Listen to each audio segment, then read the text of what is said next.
دیا voice channel کے پیارے ناظرین، السلام علیکم۔ میں نے اپنی بیوی کو ایک جگری دوست کو ایک رات کے لیے دے دی تھی۔ آدھی رات کو دوست کی کال آئی اور کہنے لگا، تمہاری بیوی مر گئی۔ میرے ہوش اڑ کے رہ گئے۔ پھر میں نے اس کو کہا کہ حیدر علی کی زندگی ایک عام آدمی کی غیر معمولی جدوجہد کی کہانی تھی۔ وہ اندرون کراچی کے ایک تنگ سے محلے میں پیدا ہوئے، جہاں گلیاں چھوٹی تھیں مگر خواب بڑے۔ اس کے والد غلام رسول ایک پرانے کپڑوں کے تاجر تھے، سادہ مزاج مگر سخت اصولوں والے۔ وہ اکثر کہتے تھے کہ بیٹا، رزق کم ہو تو برداشت ہو جاتا ہے، مگر عزت کم ہو جائے تو انسان زندہ لاش بن جاتا ہے۔ حیدر علی نے یہی بات دل میں بٹھا لی تھی۔ بچپن سے ہی وہ محنتی، خاموش اور ذمہ دار تھا۔ اس کے 3 بہن بھائی تھے۔ بڑا بھائی رشید علی، جو پڑھائی میں کمزور مگر کاروباری ذہن رکھتا تھا۔ چھوٹی بہن ناہید، جو گھر کے کاموں میں ماں کا ہاتھ بٹاتی، اور سب سے چھوٹا بھائی فرید، جو ابھی اسکول میں تھا۔ حیدر علی کی شادی زاہدہ بیگم سے ہوئی، جو ایک معزز مگر سادہ خاندان کی بیٹی تھیں۔ یہ شادی کسی فلمی کہانی جیسی نہیں تھی، بلکہ صبر، رضا اور خاندان کی رضامندی سے ہوئی۔ زاہدہ بیگم شروع سے ہی نرم دل، صابر اور دور اندیش تھیں۔ شادی کے بعد زندگی آسان نہیں تھی۔ کبھی کرایہ وقت پر ادا نہ ہوتا، کبھی دکان کا نقصان ہو جاتا، کبھی بچوں کی فیس کا مسئلہ آ جاتا۔ ایسے میں میاں بیوی کے درمیان بحث بھی ہوتی، خاموشی بھی چھا جاتی، مگر رشتہ ٹوٹنے کے بجائے مضبوط ہوتا گیا۔ زاہدہ بیگم اکثر کہتی کہ گھر وہی چلتا ہے جہاں انا نہیں برداشت ہوتی ہے۔ وقت گزرتا گیا۔ حیدر علی نے محنت سے اپنی چھوٹی سی دکان کو بڑا کیا۔ لوگ اس کی ایمانداری کی وجہ سے اس پر بھروسہ کرنے لگے۔ اسی دوران اللہ نے انہیں اولاد دی۔ سب سے پہلے بیٹا سلمان پیدا ہوا۔ پورے گھر میں خوشی کی لہر دوڑ گئی۔ حیدر علی نے اسے گود میں اٹھا کر کہا کہ یہ بچہ میرا نہیں، میرے رب کی امانت ہے۔ اس کے بعد ایک بیٹی سدرا ہوئی، پھر چھوٹا بیٹا وقاص۔ گھر میں رونق بھی بڑھی اور ذمہ داریاں بھی۔ سلمان بچپن سے ہی حساس طبیعت کا مالک تھا۔ وہ پڑھائی میں اچھا تھا مگر دل کا کمزور۔ کبھی بہن سے جھگڑ لیتا، کبھی ماں کی بات کا برا مان جاتا اور کبھی باپ کی سختی سے بغاوت محسوس کرتا۔ سدرا سمجھدار اور سلجھی ہوئی تھی، اکثر بھائیوں کے جھگڑے ختم کرواتی۔ وقاص شرارتی تھا، ہر وقت کوئی نہ کوئی شرارت کر دیتا جس پر ابو کی ڈانٹ پڑتی۔ گھر میں روز چھوٹے موٹے جھگڑے ہوتے، کبھی کھانے پر، کبھی پڑھائی پر، کبھی جیب خرچ پر، مگر زاہدہ بیگم ہر بار معاملہ سنبھال لیتی۔ سلمان کی پڑھائی کے دنوں میں اس کی دوستیوں نے اس کی شخصیت پر گہرا اثر ڈالا۔ اس کا ایک دوست نعمان تھا، جو آزاد خیال، باتونی اور حد سے زیادہ خود اعتماد تھا۔ نعمان کے گھر کا ماحول مختلف تھا۔ اس کے والد اکثر گھر سے باہر رہتے، ماں بیماری میں مبتلا تھی اور نعمان کو بچپن سے آزادی ملی ہوئی تھی۔ وہ سلمان کو کہتا کہ زندگی صرف اصولوں سے نہیں چلتی، کچھ حدیں توڑنی بھی پڑتی ہیں۔ سلمان ان باتوں سے متاثر بھی ہوتا اور الجھن میں بھی رہتا۔ کالج کے دنوں میں سلمان اور نعمان کی دوستی مزید گہری ہو گئی۔ وہ اکٹھے گھومتے، بحث کرتے، کبھی لڑتے، کبھی پھر صلح کر لیتے۔ سلمان گھر آ کر ماں کے سامنے خاموش ہو جاتا، مگر اندر ہی اندر سوالات پلتے رہتے۔ حیدر علی یہ سب محسوس کرتا تھا۔ وہ کبھی سختی کرتا، کبھی سمجھاتا، کبھی خاموشی اختیار کرتا۔ وہ جانتا تھا کہ بیج بو دیا گیا ہے، اب فصل وقت پر ہی سامنے آئے گی۔ گھر میں ایک اور کردار تھا، حیدر علی کے دوست اسلم چچا۔ وہ اکثر شام کو آ کر بیٹھتے اور زندگی کے قصے سناتے، کبھی اپنے نقصان کا ذکر، کبھی کسی کی خیانت کا، کبھی کسی کی کامیابی کا۔ وہ سلمان کو دیکھ کر کہتے کہ بیٹا، انسان کا اصل امتحان اختیار میں ہوتا ہے، جب سب کچھ ہاتھ میں ہو اور پھر بھی غلط نہ کرے۔ یہی ماحول، یہی تربیت، یہی دوستیاں، یہی چھوٹے جھگڑے اور بڑی نصیحتیں سلمان کی شخصیت کو آہستہ آہستہ تشکیل دے رہی تھیں۔ کسی کو اندازہ نہیں تھا کہ آنے والے وقت میں غلط فیصلہ کتنے لوگوں کی زندگیوں کو ایک دوسرے سے جوڑ کر توڑ دے گا۔ سلمان کی زندگی میں برائیاں کسی طوفان کی طرح نہیں آئیں، بلکہ ہلکی ہلکی ہوا کی صورت میں داخل ہوئیں۔ ایسی ہوائیں جنہیں وہ معمولی سمجھ کر نظر انداز کرتا رہا۔ بچپن میں اس کی پہلی غلطی ضد تھی۔ جب اسے کوئی بات ناپسند آتی تو وہ خاموش ہو جاتا، ماں باپ سے آنکھیں چرا لیتا اور دل میں بات رکھ لیتا۔ وہ زبان سے بدتمیزی نہیں کرتا تھا، مگر دل میں بڑوں کے فیصلوں پر سوال اٹھاتا رہتا۔ وہ خاموش بغاوت تھی جو آہستہ آہستہ اس کی فطرت کا حصہ بنتی گئی۔ اسکول کے زمانے میں سلمان پڑھائی میں اچھا تھا مگر سچ بولنے میں کمزور۔ اگر ہوم ورک مکمل نہ ہوتا تو کوئی نہ کوئی بہانہ بنا لیتا، کبھی استاد کی سختی کا الزام، کبھی کاپی گم ہونے کا جھوٹ۔ یہ چھوٹے جھوٹ اسے اس وقت بے ضرر لگتے تھے، مگر حقیقت یہ تھی کہ وہ اپنے ضمیر کو خاموش کرنا سیکھ رہا تھا۔ زاہدہ بیگم کئی بار محسوس کرتی کہ سلمان بات چھپا رہا ہے۔ وہ پیار سے سمجھاتی مگر سلمان اسے مداخلت سمجھتا۔ گھر میں بہن سدرا کے ساتھ اس کے جھگڑے بھی معمولی مگر معنی خیز تھے۔ وہ اکثر اپنی غلطی ماننے کی بجائے بات کو موڑ دیتا۔ اگر کسی چیز میں نقصان ہو جاتا تو فوراً وکاس پر ڈال دیتا۔ یہ ذمہ داری سے بچنے کی عادت تھی جو آہستہ آہستہ جڑ پکڑ رہی تھی۔ حیدر علی یہ سب دیکھتا مگر ہر بات پر ٹوکتا نہیں تھا۔ وہ چاہتا تھا کہ سلمان خود سیکھے مگر کچھ سبق وقت سے پہلے سکھانے پڑتے ہیں۔ نوجوانی میں داخل ہوتے ہی سلمان کی ایک اور کمزوری سامنے آئی۔ وہ تعریف کا بھوکا ہو گیا۔ نعمان جیسے دوست اسے خاص محسوس کرواتے تھے۔ جب نعمان کہتا کہ تم باقی لڑکوں جیسے نہیں ہو، تم مختلف ہو، تو سلمان کے اندر ایک غرور سا جاگ اٹھتا۔ یہ غرور بظاہر خود اعتمادی لگتا تھا مگر حقیقت میں خود پسندی تھی۔ وہ آہستہ آہستہ گھر کی نصیحتوں کو پرانی اور دوستوں کی باتوں کو جدید سمجھنے لگا۔ کالج کے دنوں میں اس نے وقت کی قدر کرنا چھوڑ دی۔ کلاس کے بعد سیدھا گھر آنے کی بجائے دوستوں کے ساتھ بیٹھنا معمول بن گیا۔ وہ یہ نہیں کرتا تھا کہ گھر والوں کو جھوٹ بولے مگر سچ بھی پورا نہیں بتاتا تھا۔ یہ ادھورا سچ بھی ایک قسم کا دھوکہ ہوتا ہے مگر سلمان اسے حکمت سمجھتا رہا۔ حیدر علی کئی بار خاموشی سے گھڑی دیکھ کر کچھ کہنا چاہتا مگر رک جاتا اور یہی خاموشی سلمان کے لیے اجازت بن جاتی۔ ایک اور بڑی مگر نظر انداز کی گئی غلطی یہ تھی کہ سلمان نے حدوں کو غیر ضروری سمجھنا شروع کر دیا۔ وہ کہتا تھا کہ نیت صاف ہو تو سب جائز ہے۔ یہ جملہ نعمان کا پسندیدہ تھا اور سلمان نے اسے اپنی سوچ کا حصہ بنا لیا۔ وہ یہ بھول گیا کہ نیت کے ساتھ عمل بھی پاک ہونا ضروری ہے۔ یہی سچ آگے جا کر اس کی زندگی کا سب سے کمزور نقطہ بننے والی تھی۔ وہ والدین کے سامنے ادب سے پیش آتا مگر دل میں یہ سوچ پال لیتا کہ وہ پرانی نسل کے ہیں، انہیں آج کی دنیا کا اندازہ نہیں۔ یہ سوچ اسے آہستہ آہستہ تنہا کر رہی تھی مگر اسے یہ تنہائی آزادی لگتی تھی۔ اسلم چاچا کی نصیحتیں اسے کہانیوں جیسی لگتیں، حالانکہ وہی کہانیاں اس کے مستقبل کا عکس تھیں۔ سلمان کی سب سے خطرناک چھوٹی غلطی یہ تھی کہ وہ خود کو غلط نہیں سمجھتا تھا۔ ہر فیصلہ اسے وقتی طور پر درست لگتا، ہر حد اسے غیر ضروری محسوس ہوتی۔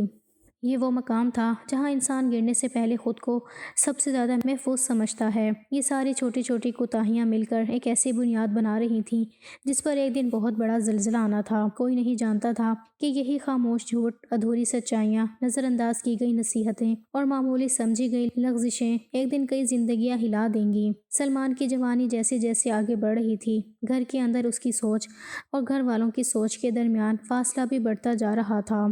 ایک دن وہ دیر سے گھر لوٹا تو حیدر علی صحن میں بیٹھے اخبار پڑھ رہے تھے۔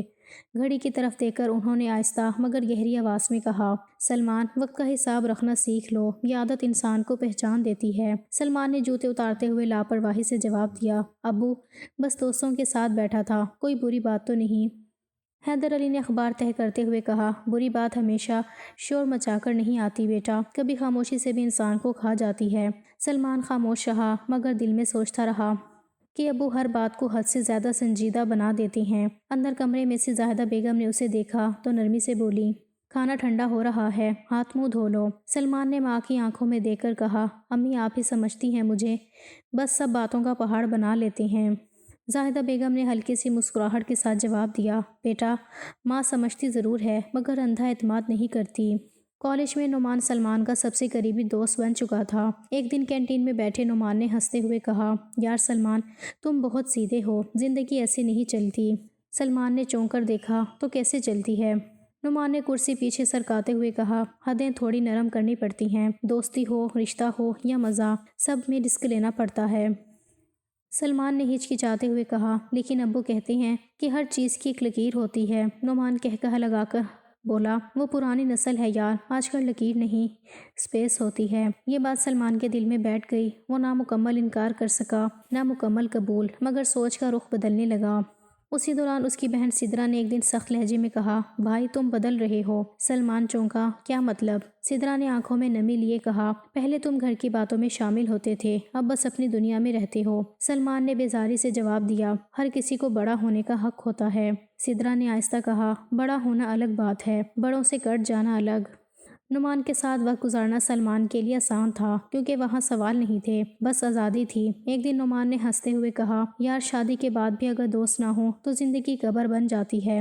سلمان نے مسکرا کر کہا، شادی تو ابھی دور ہے۔ نعمان نے معنی خیز انداز میں جواب دیا، دور نہیں، بس تم تیار نہیں۔ گھر میں اسلم چچا آئے تو حیدر علی نے سلمان کی طرف دیکھ کر کہا، چاچا، اس لڑکے کو سمجھاؤ، ہماری باتیں اب اس پر اثر نہیں کرتی۔ اسلم چاچا نے سلمان کے کندھے پر ہاتھ رکھ کر کہا، بیٹا، زندگی میں سب سے خطرناک لمحہ وہ ہوتا ہے جب انسان کو لگے کہ وہ سب سمجھ گیا ہے۔ سلمان نے نظریں جھکا لی مگر دل میں ایک عجیب ضد جاگ چکی تھی۔ وہ سمجھنے لگا تھا کہ وہ سب سنبھال سکتا ہے۔ یہی خود اعتمادی آہستہ آہستہ خود فریبی میں بدل رہی تھی۔ اسی دوران رشتے کی بات چلی۔ عائشہ کا نام پہلی بار گھر میں لیا گیا۔ زاہدہ بیگم نے تصویر دیکھ کر کہا، لڑکی سلیقہ مند لگتی ہے۔ حیدر علی نے سلمان سے پوچھا، تمہاری کیا رائے ہے؟ سلمان نے مختصر جواب دیا، جی ٹھیک ہے۔ یہ ٹھیک ہے کہہ دینا دراصل اس بات کی علامت تھا کہ سلمان نے ابھی ذمہ داری کا مطلب نہیں سمجھا تھا۔ وہ نہیں جانتا تھا کہ جس رشتے کو وہ عام سمجھ رہا ہے وہی رشتہ آگے چل کر اس کی ضمیر کا سب سے بڑا امتحان بننے والا ہے۔ امی، عائشہ کا رشتہ کیسے ملا؟ سلمان نے صبح کی چائے کے وقت پوچھا۔ زاہدہ بیگم نے مسکراتے ہوئے کہا، بیٹا ایک عزت دار خاندان کی لڑکی ہے، سادہ، سمجھدار اور تمہارے معیار کے مطابق۔ حیدر علی نے اخبار سے نظریں ہٹاتے ہوئے کہا، بیٹا یہ فیصلہ خاندان نے سوچ سمجھ کر کیا ہے، اب تمہیں بس تیار رہنا ہے۔ سلمان نے دل ہی دل میں خوشی محسوس کی مگر اعصاب پر قابو رکھتے ہوئے کہا، جی ابو میں خوش ہوں۔ شادی کی تیاری شروع ہوئی۔ سب سے پہلے مہندی کی تقریب۔ صدر اور وکاس گھر کے چھوٹے انتظامات دیکھ رہے تھے، ماں کھانے کی فہرست بنا رہی تھیں۔ سلمان کی آنکھوں میں خوشی تھی پر دل میں نعمان کی باتیں بھی گھوم رہی تھیں۔ نعمان نے فون پر کہا، یار کیا تم واقعی تیار ہو؟ زندگی کا سب سے بڑا مرحلہ آ رہا ہے۔ سلمان نے مسکرا کر جواب دیا، ہاں میں تیار ہوں، پر تمہاری نصیحتیں دل میں ہیں۔ سسرال کی جانب سے دعوتیں بھجوائی گئیں، گھریلو دوست اور رشتہ دار آنا شروع ہوئے۔ روزانہ کی تیاری میں سجاوٹ، کھانے، پروگرام کی ترتیب، ہر ایک لمحہ مصروف مگر خوشی بھرا تھا۔ نعمان بھی موجود تھا، دوستی اور پرانی یادیں دل میں لیے۔ وہ ہر لمحے ہنس کر کہتا، یار زندگی بدلنے والی ہے، بس قدم صحیح رکھنا۔ والدین کی جانب سے بارات کی تیاری شروع ہوئی۔ گھر کے صحن میں پھولوں کی سجاوٹ، رنگ برنگے چراغ، موسیقی کی تیاری۔ سلمان، کیا تم نے اپنے دوستوں کو بتایا؟ حیدر علی نے پوچھا۔ جی ابو، نعمان آئیں گے، پر بس باپ کے اصول یاد رکھیں گے۔ سلمان نے تھوڑا گھبرا کر کہا۔ بارات کی رات، موسیقی بج رہی تھی، مہمان خوش، ہر طرف روشنی اور خوشبو۔ سلمان کی آنکھیں عائشہ پر تھی، دل میں خوشی کی لہر تھی۔ نعمان نے ہاتھ پر تھپ تھپاتے ہوئے کہا، بس بیٹا اب تم نے زندگی کا سب سے بڑا فیصلہ کر لیا۔ نکاح کے دن گھر میں معمول کے مطابق تیاری تھی، لوگ آ رہے تھے، رشتہ دار ہنستے کھیلتے دعا دے رہے تھے۔ سلمان نے دل ہی دل میں سوچا، آج سب کچھ نیا ہے، بس امید ہے سب ٹھیک رہے گا۔ حیدر علی نے کہا، بیٹا اب نکاح شروع ہونے والا ہے۔ نکاح کی رسم کے دوران سلمان اور عائشہ نے خاموشی سے ایک دوسرے کی طرف دیکھا۔ کوئی بات نہیں ہوئی، بس ایک دوسرے کی موجودگی میں دل کی دھڑکن محسوس کی۔ چند دن بعد سلمان اور عائشہ کی زندگی میں معمولی لیکن دلکش لمحے آنا شروع ہوئے۔ رات کے کھانے کے بعد سلمان نے کہا، عائشہ کچھ دیر باہر بیٹھیں اور بات کریں۔ جی اچھا لگے گا، عائشہ نے جواب دیا۔ چھوٹی چھوٹی گفتگو، ہاتھ پکڑنا، ہلکی مسکانیں، یہ سب ان کے تعلق میں محبت پیدا کر رہے تھے۔ ایک شام چھت پر بیٹھے بارش دیکھتے ہوئے سلمان نے کہا، یہ لمحہ واقعی اچھا ہے بس تمہارے ساتھ۔ عائشہ نے کہا، ہاں، اور یہ لمحہ ہمارے لیے یادگار رہے گا۔ نعمان سے ایک بات محسوس کر رہا تھا مگر وہ اسے ماننا نہیں چاہتا تھا۔ جب بھی وہ سلمان کے گھر آتا، عائشہ کی خاموش مسکراہٹ، سلمان کا اس کی طرف لاشعوری طور پر متوجہ ہونا اور دونوں کے درمیان وہ انکہی سمجھداری، یہ سب نعمان کی آنکھوں میں کھٹکنے لگا تھا۔ وہ دیکھ رہا تھا کہ سلمان بدل گیا ہے۔ پہلے وہ دوستوں کے ساتھ گھنٹوں بیٹھتا تھا، اب وقت پر گھر آتا۔ پہلے لاپرواہ تھا، اب ذمہ دار ہو گیا تھا، اور اس تبدیلی کی وجہ صرف ایک تھی، عائشہ۔ نعمان نے ایک دن دل ہی دل میں کہا، یہ لڑکی سلمان کو مجھ سے دور لے جا رہی ہے۔ وہی نعمان جسے سلمان اپنا جگری دوست سمجھتا تھا، جس کے ساتھ اس نے جوانی کے دن گزارے تھے، جس کے سامنے وہ اپنی کمزوریاں بھی بیان کر دیتا تھا، اسی نعمان کے دل میں حسد جڑ پکڑ چکا تھا۔ نعمان کو یہ بات کھائے جا رہی تھی کہ سلمان کو سکون مل گیا ہے اور اسے نہیں۔ ایک شام نعمان نے خود سے کہا، اگر یہ دونوں ایسے ہی ساتھ رہے تو سلمان کبھی میرے قابو میں نہیں آئے گا۔ یہی سے سازش نے جنم لیا۔ نعمان نے سلمان کی ماضی کی غلطی کو صرف بلیک میلنگ کے لیے نہیں بلکہ رشتہ توڑنے کے ہتھیار کے طور پر استعمال کرنے کا فیصلہ کیا۔ اس کا مقصد اب صرف دباؤ ڈالنا نہیں تھا بلکہ سلمان اور عائشہ کے درمیان بد اعتمادی پیدا کرنا تھا۔ وہ سلمان سے کہنے لگا، تم نہیں دیکھتے کہ تم بدل گئے ہو، تمہاری بیوی تمہیں کمزور بنا رہی ہے۔ سلمان چونک کر بولا، یہ کیا بات ہے؟ عائشہ نے تو ہمیشہ میرا ساتھ دیا ہے۔ نعمان نے آہستہ زہر میں بجھے ہوئے لفظوں میں کہا، یہی تو مسئلہ ہے، تم اس پر حد سے زیادہ یقین کرنے لگے ہو۔ اگر اسے تمہارے ماضی کے بارے میں پتہ چل گیا تو کیا ہوگا؟ کیا وہ تمہارے ساتھ رہے گی؟ یہ جملے سلمان کے دل میں تیر کی طرح لگے۔ نعمان جانتا تھا کہ سلمان کی سب سے بڑی کمزوری کیا ہے، عائشہ کا اعتماد کھو دینے کا خوف۔ وہ جانتا تھا کہ سلمان جیل سے نہیں، بدنامی سے نہیں، بلکہ اس ایک سوال سے ٹوٹ جائے گا، اگر عائشہ نے مجھے چھوڑ دیا تو نعمان نے دل ہی دل میں فیصلہ کر لیا تھا اگر وہ عائشہ کو پا نہیں سکتا تو کم از کم اس محبت کو توڑ ضرور دے گا۔ اور سلمان، جسے لگتا تھا کہ اس کا سب سے مضبوط سہارا اس کا دوست ہے، وہ یہ نہیں جانتا تھا کہ اسی سہارے نے اسے گرانے کا پورا منصوبہ بنا لیا ہے۔ کہانی اب اس موڑ پر آ چکی تھی جہاں دشمن باہر نہیں بلکہ اندر تھا، اور سب سے خطرناک وار ہمیشہ وہی ہوتا ہے جو اپنوں کے ہاتھ سے لگے۔ نعمان کافی دنوں سے خاموش تھا، وہ جان بوجھ کر سامنے نہیں آ رہا تھا، اس خاموشی میں ہی اس کی چال چھپی ہوئی تھی۔ وہ دیکھ چکا تھا کہ سلمان اور عائشہ ایک دوسرے کے قریب آ چکے ہیں، ان کی باتوں میں اعتماد تھا، ایک دوسرے کی عادت بنتی جا رہی تھی۔ یہی چیز نعمان کے دل میں آگ کی طرح جل رہی تھی۔ اس نے خود سے کہا، اب انتظار بیکار ہے، اگر آج نہیں تو کبھی نہیں۔ اسی سوچ کے ساتھ اس نے فون اٹھایا اور سلمان کا نمبر ملایا۔ سلمان اس وقت کمرے میں بیٹھا فائلیں دیکھ رہا تھا۔ فون کی اسکرین پر نعمان کا نام دیکھا تو دل جیسے بیٹھ سا گیا۔ اس نے کچھ لمحے سوچا، پھر کال اٹھا لی۔ ہاں نعمان۔ نعمان کی آواز اس بار مختلف تھی، نہ غصہ نہ نرمی، بس فیصلہ۔ سلمان، اب وقت آ گیا ہے۔ سلمان سیدھا ہو کر بیٹھ گیا۔ کس بات کا وقت؟ اسی بات کا جس سے تم بھاگ رہے ہو، نعمان نے کہا۔ میں اب مزید انتظار نہیں کروں گا، سلمان نے آہستہ کہا۔ میں نے کہا تھا میں اس میں شامل نہیں ہو سکتا، کوئی اور راستہ نکالو۔ نعمان نے ہلکی سی ہنسی کے ساتھ جواب دیا، راستہ میں نے بہت پہلے نکال لیا تھا، تم نے نہیں مانا، یہ تمہاری مرضی تھی۔ چند لمحوں کی خاموشی کے بعد نعمان بولا، وہ ثبوت یاد ہے نا؟ کل میں کمپنی کے مالک سے ملنے والا ہوں، لیکن اگر تم نے آج میری بات مان لی تو وہ فائلیں ہمیشہ کے لیے ختم ہو جائیں گی۔ سلمان کے ہاتھ پسینے سے بھیگ گئے۔ تم مجھے دیوار سے لگا رہے ہو نعمان۔ نہیں سلمان، نعمان نے ٹھنڈے لہجے میں کہا، میں تمہیں صرف یاد دلا رہا ہوں کہ تم نے ایک وقت میں کیا کیا تھا، اب اس کی قیمت ادا کرنے کا وقت ہے۔ سلمان نے آنکھیں بند کر لی۔ اس کے ذہن میں ایک طرف عائشہ کا بھروسہ تھا، دوسری طرف وہ خوف جس میں جیل، بدنامی اور سب کچھ کھو دینے کا امکان تھا۔ میں تمہیں آج رات تک جواب چاہتا ہوں، یہ کہہ کر نعمان نے فون بند کر دیا۔ کمرے میں خاموشی چھا گئی۔ سلمان کافی دیر وہیں بیٹھا رہا۔ باہر سے عائشہ کی آواز آئی، کھانا لگا دوں؟ سلمان نے خود کو سنبھالتے ہوئے کہا، ہاں ابھی آتا ہوں۔ وہ جانتا تھا کہ اب کہانی ایک ایسے موڑ پر آ گئی ہے جہاں ہر فیصلہ کسی نہ کسی نقصان کے ساتھ جڑا ہوا ہے، اور سب سے تکلیف دہ بات یہ تھی کہ جس شخص کو وہ اپنا سب سے قریبی دوست سمجھتا تھا وہی آج اس کی زندگی کا سب سے بڑا خطرہ بن چکا تھا۔ نعمان نے اس دن سلمان کو سیدھا نہیں ڈرایا، اس نے پہلے خاموشی اختیار کی۔ چند دن تک کوئی کال نہیں آئی، کوئی پیغام نہیں۔ سلمان نے سوچا شاید بات ختم ہو گئی ہے، مگر اصل طوفان ابھی آنا باقی تھا۔ ایک شام دفتر سے واپسی پر سلمان کے فون پر ایک تصویر آئی۔ تصویر دیکھتے ہی اس کے ہاتھ کانپ گئے۔ وہی پرانی فائل، وہی دستاویز، وہی دستخط، وہی غلطی جو اس نے برسوں پہلے کی تھی اور جسے اس نے دل ہی دل میں دفن سمجھ لیا تھا۔ چند لمحوں بعد نعمان کی کال آئی، دیکھی تصویر؟ آواز عام تھی، جیسے روزمرہ کی بات ہو رہی ہو۔ سلمان نے خشک گلا صاف کیا۔ یہ تمہارے پاس کیسے ہے؟ نعمان نے آہستگی سے کہا، یہ سب میرے پاس اسی دن سے ہے جب تم نے وہ غلطی کی تھی۔ تم نے شاید بھلا دیا، میں نے نہیں۔ سلمان دیوار کے ساتھ ٹیک لگا کر بیٹھ گیا۔ نعمان، وہ وقت اور تھا، مجھ سے نادانی میں ہو گیا تھا، کسی کو نقصان نہیں ہوا۔ نعمان کی آواز سخت ہو گئی۔ نقصان نہیں ہوا کیونکہ میں نے یہ فائل ابھی تک کمپنی کے مالک کو نہیں دی، لیکن اگر میں نے دے دی تو؟ سلمان خاموش ہو گیا۔ نعمان نے بات مکمل کی، تم جانتے ہو نا، کمپنی کے مالک کو اگر یہ ثبوت مل گیا تو وہ یہ نہیں دیکھے گا کہ غلطی کتنی پرانی ہے، وہ صرف یہ دیکھے گا کہ اعتماد توڑا گیا تھا۔ پھر انکوائری ہوگی، کیس بنے گا اور جیل بھی ہو سکتی ہے۔ یہ لفظ جیل سلمان کے دماغ میں گونجتا رہا۔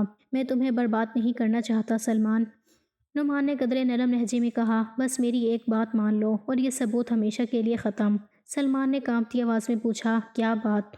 نعمان نے کچھ لمحے خاموشی رکھی، پھر بولا، تم جانتے ہو میں کیا چاہتا ہوں؟ سلمان کے ذہن میں عائشہ کا چہرہ آ گیا، اس کی سادگی، اس کا بھروسہ، اس کی خاموش محبت۔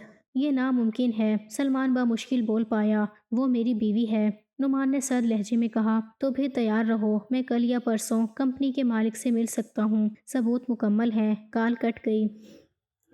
سلمان وہیں بیٹھا رہ گیا۔ اسے لگا جیسے دیواریں قریب آ رہی ہوں۔ اسی رات وہ گھر آیا تو عائشہ نے پوچھا، کیا بات ہے، آج بہت خاموش ہو؟ سلمان نے زبردستی مسکرا کر کہا، دفتر کا دباؤ ہے، کچھ نہیں۔ لیکن اندر ہی اندر وہ ٹوٹ رہا تھا۔ ایک طرف عزت، آزادی، خاندان، مستقبل، دوسری طرف نعمان کی دھمکی اور وہ ثبوت جو سب کچھ چھین سکتا تھا۔ سلمان خوف میں جیتا تھا، اسے اپنی نوکری، اپنی آزادی اور اپنی ساکھ کے چھین جانے کا ڈر کھا رہا تھا۔ اسی ڈر نے اسے وہ فیصلہ کرنے پر مجبور کیا جو کسی بھی رشتے کی بنیاد کو توڑ دیتا ہے۔ اس نے خود کو بچانے کے لیے عائشہ کو قربانی بنانے کا سوچا، ایک ایسا خیال جو اس کے ضمیر کے خلاف تھا، مگر وہ ضمیر کو خاموش کر چکا تھا۔ اس نے ایک منصوبہ بنایا، عائشہ سے کہا کہ وہ شمالی علاقوں کی سیر کو جا رہے ہیں، کچھ دن فطرت کے قریب رہیں گے، ذہن ہلکا ہو جائے گا۔ عائشہ نے اعتبار کیا۔ راستے بھر سلمان معمولی باتیں کرتا رہا، مگر اس کی آنکھوں میں وہ سچ چھپا تھا جو وہ کہنے کی ہمت نہیں رکھتا تھا۔ اس منصوبے میں نعمان بھی شامل تھا، پردے کے پیچھے خاموشی سے۔ ہوٹل پہنچ کر وہی ہوا جس کا عائشہ نے کبھی تصور بھی نہیں کیا تھا۔ سلمان نے کمرے کا دروازہ بند کیا، بہانہ بنا کر باہر نکلا، وہ دروازہ بند رہ گیا۔ عائشہ نے فوراً خطرہ بھانپ لیا، وہ باہر نکلنے کی کوشش کرنے لگی، مدد کے لیے آواز دی، مگر اسی لمحے نعمان سامنے آ گیا۔ سرد پہاڑی رات تھی، ہوٹل کے کمرے میں خاموشی اتنی گہری تھی کہ عائشہ کو اپنی سانسوں کی آواز بھی بھاری لگ رہی تھی۔ دروازہ بند تھا اور باہر وہ دنیا تھی جس تک اس کی رسائی روک دی گئی تھی۔ اسی لمحے اسے سلمان کے چہرے، اس کے وعدے اور وہ اعتبار یاد آیا جس نے اسے یہاں تک پہنچایا تھا۔ دل کے اندر ایک بوجھ سا اتر آیا، وہ بوجھ جو انسان کو لمحہ بھر کے لیے اندھا کر دیتا ہے۔ عائشہ نے خود کو سنبھالنے کی کوشش کی، مگر ذہن میں ایک ہی خیال گردش کر رہا تھا، دھوکہ۔ اسی شدید صدمے میں اس نے خود کو نقصان پہنچانے کی کوشش کی۔ یہ اس کی کمزوری نہیں تھی بلکہ اس کی ٹوٹ پھوٹ تھی۔ قسمت نے اسے مکمل طور پر تنہا نہیں چھوڑا، جان بچ گئی اور اسی لمحے اس کے اندر جینے کی ضد جاگ اٹھی۔ نعمان یہ سب دیکھ کر چونکا، مگر اس کے دل میں نرمی نہیں آئی۔ عائشہ نے اپنی پوری ہمت جمع کی، آنسو ضبط کیے اور نعمان سے منت کی کہ وہ اسے جانے دے۔ اس نے کہا کہ وہ اسے پیسے دے دے گی، بہت سارے، بس ایک بات رہے، سلمان کو فون کر کے یہ کہا جائے کہ اس کی بیوی مر گئی ہے، مگر یہ راز رہے کہ وہ زندہ ہے۔ مقصد بدلہ نہیں تھا بلکہ سچ کو اس کے سامنے کھڑا کرنا تھا، بغیر کسی شور کے۔ نعمان نے لمحہ بھر سوچا، لالچ اور خوف کے درمیان جھولتے ہوئے اس نے فون ملایا۔ تمہاری بیوی مر گئی ہے۔ یہ جملہ دوسری طرف گرا تو سلمان کے قدموں تلے زمین نکل گئی۔ سلمان بھاگتا ہوا آیا، راستے میں اس کے دل میں صرف ایک خیال تھا، کاش وقت پلٹ جائے۔ ہوٹل کے کمرے کا دروازہ کھلا تو وہ ساکت رہ گیا۔ عائشہ سامنے تھی، زندہ مگر بدل چکی۔ اس کے چہرے پر خاموشی تھی، آنکھوں میں فیصلہ۔ سلمان کے ہوش اڑ گئے، وہ بولنا چاہتا تھا مگر لفظ ساتھ چھوڑ گئے۔ عائشہ نے چیخا نہیں، الزام نہیں لگایا، اس نے صرف سچ کہا، صاف، مختصر، بے رحم سچ۔ اس نے بتایا کہ کیسے خوف نے سلمان کو بے وفا بنایا، کیسے اس نے خود کو بچانے کے لیے اسے قربانی سمجھ لیا، اور پھر عائشہ نے وہ سزا سنائی جو قید سے بھی سخت تھی۔ وہ ہمیشہ کے لیے رخصت ہو گئی، نہ بد دعا نہ ہنگامہ، بس ایک فیصلہ۔ اس نے اپنی زندگی، اپنی عزت اور اپنے مستقبل کو واپس لینے کا فیصلہ کیا۔ سلمان وہیں رہ گیا، زندہ، مگر اس احساس کے ساتھ کہ اعتماد ایک بار ٹوٹ جائے تو آواز بھی واپس نہیں آتی۔